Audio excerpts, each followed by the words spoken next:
I never thought I would be the kind of woman telling this story, but here I am, saying it out loud because there's no one left who wants to hear it.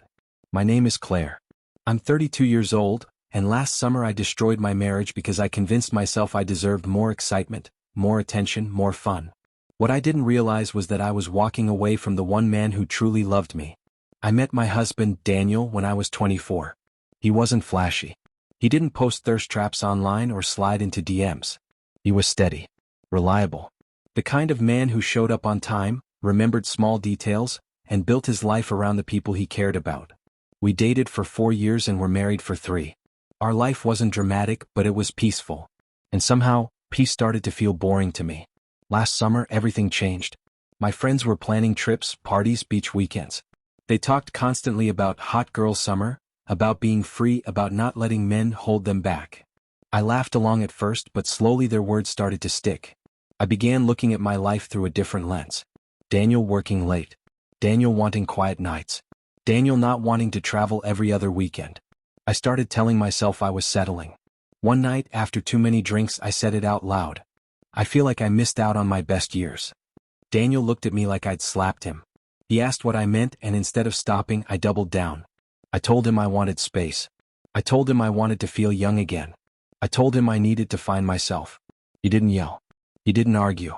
He just sat there, silent, listening the way he always did. 2 weeks later, I asked for a separation. I framed it like it was temporary, like we'd see how we feel. But deep down, I had already made my choice. I moved in with a friend and started living the life I thought I wanted. Parties, trips, late nights. Attention from men who didn't know me but told me I was beautiful anyway.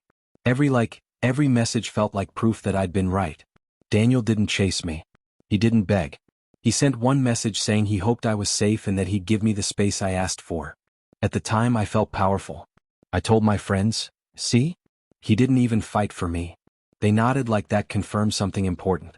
The summer flew by. The excitement faded faster than I expected. The men I met were fun for a night, maybe a weekend, but none of them stayed. Conversations were shallow. Promises were empty. When things got real, they disappeared. I told myself it was normal. That commitment was overrated. That this was freedom. Then one night, after coming home alone again, I opened my phone and scrolled through old photos. Daniel and I cooking together. Daniel asleep on the couch with the dog. Daniel smiling at me like I was enough. For the first time, I felt something twist in my chest. I texted him. Just a simple, "Hey, how are you?" No reply. I waited. Hours. Then days. I told myself he was busy. I tried again the next week. Nothing. I checked his social media. He wasn't posting much, but he looked fine. Calm. Like someone who had accepted something and moved on. That scared me more than anger ever could. I reached out to his sister, hoping for reassurance. She was polite but distant. She told me Daniel was focusing on himself and didn't want to reopen old wounds. That's when it hit me. I hadn't taken a break. I'd ended my marriage. And while I was chasing validation, he was learning how to live without me. By the time summer ended, the parties stopped. My friends moved on. I was left alone with the choices I'd made.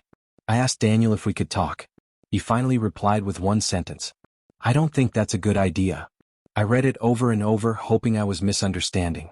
I told him I missed him. That I'd made a mistake. That I thought time apart would make us stronger. His response was calm, almost kind. He said he loved me once, but love without respect doesn't survive. He said watching me walk away so easily changed something in him. He said he didn't hate me, but he didn't trust me either.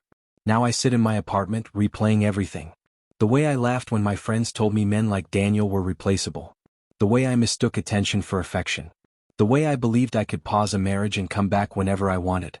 He won't even text me back now, and I finally understand why. Hot girl summer ended.